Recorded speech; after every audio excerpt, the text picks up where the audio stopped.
Olá, pessoal!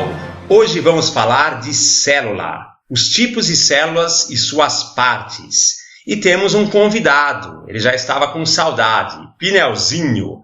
Olá, pessoal! Estou de volta e vim aprender um pouco sobre célula com o Daniel. Todos os seres vivos, menos os vírus, são formados por células. Tem ser vivo que é unicelular, ou seja, é formado por uma única célula. Exemplo, os protozoários, como a ameba, as bactérias, alguns fungos e algumas algas. O corpo desses seres vivos é uma célula. Tem outros seres vivos que possuem várias células em seu corpo. São os pluricelulares ou multicelulares. Exemplo, os animais, as plantas, os cogumelos e algumas algas. A maioria das células são microscópicas, só dá para ver com microscópio. Mas algumas são macroscópicas, ou seja, dá para ver a olho nu, que é sem microscópio. São exemplos de células macroscópicas. A gema do ovo, aquelas bolsinhas com suco de laranja no gomo e até algumas algas. Mas como é uma célula? Depende do tipo de célula. Tem dois tipos básicos. Tem a célula bacteriana ou procarionte, que é a mais simples e ocorre nas bactérias e cianobactérias. E tem a célula eucarionte, que é mais complexa, é maior e ocorre nos demais seres vivos. Procarionte? Pelo amor de Deus, que nome é esse? Calma, Pinelzinho, calma, já vou explicar. Procarionte quer dizer antes do núcleo. Pro ou pré quer dizer aquilo que vem ou veio antes. E carionte vem de carioteca, que é a membrana do núcleo. Assim, procarionte quer dizer que surgiu antes da carioteca, antes do núcleo. Resumindo, a célula procarionte não tem núcleo. Agora, a célula eucarionte tem núcleo. Seu nome quer dizer aquela que tem núcleo verdadeiro.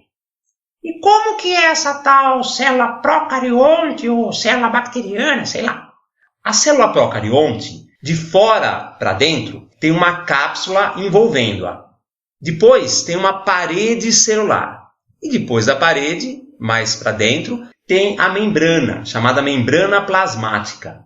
E dentro dessa célula tem o citoplasma, que é um líquido gelatinoso que preenche o interior da célula. E nesse citoplasma ocorrem as reações que mantêm a célula viva. O material genético das células procariontes está solto no citoplasma. O que é material genético mesmo? Material genético, Pinelzinho, é o DNA e o RNA. O DNA determina as características dos seres vivos e o RNA produz proteínas dentro das células dos seres vivos.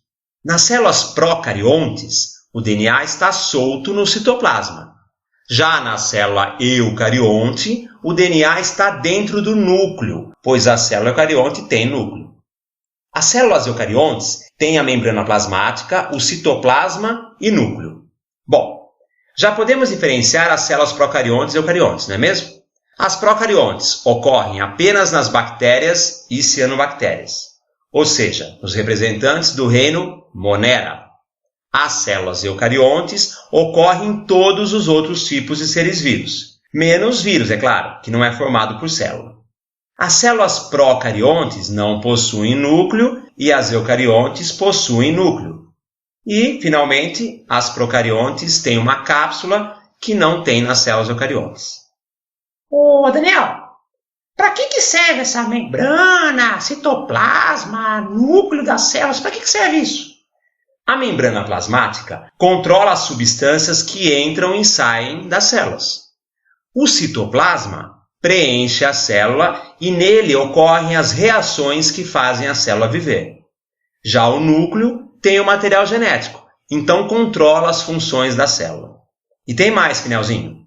Dentro das células tem várias estruturas, como se fossem órgãos microscópicos, chamados de organelas ou organoides. E são eles que fazem as funções para as células. Mas as organelas e organoides serão temas para outra videoaula.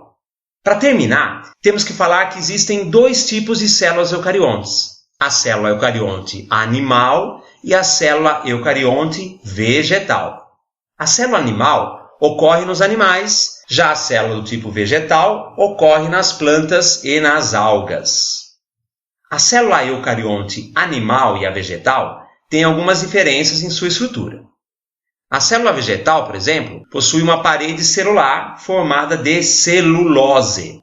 A celulose dá sustentação para a célula das plantas, portanto, funciona como se fosse um esqueleto. Mas a celulose também é utilizada pelos seres humanos. Você sabe para que o ser humano usa celulose, Pinelzinho? Celulose, acho que é para produzir alguma coisa. Já sei, para produzir papel, né? Muito bem! A celulose presente na parede celular das plantas é utilizada para fazer papel. Vamos ficando por aqui. Hoje nós aprendemos o quê? Que tem 2 tipos de células, as procariontes e as eucariontes. Vimos quais são as partes de uma célula e suas funções. E vimos também que tem 2 tipos de célula eucarionte, a animal e a vegetal. Por hoje é só, pessoal. Até mais!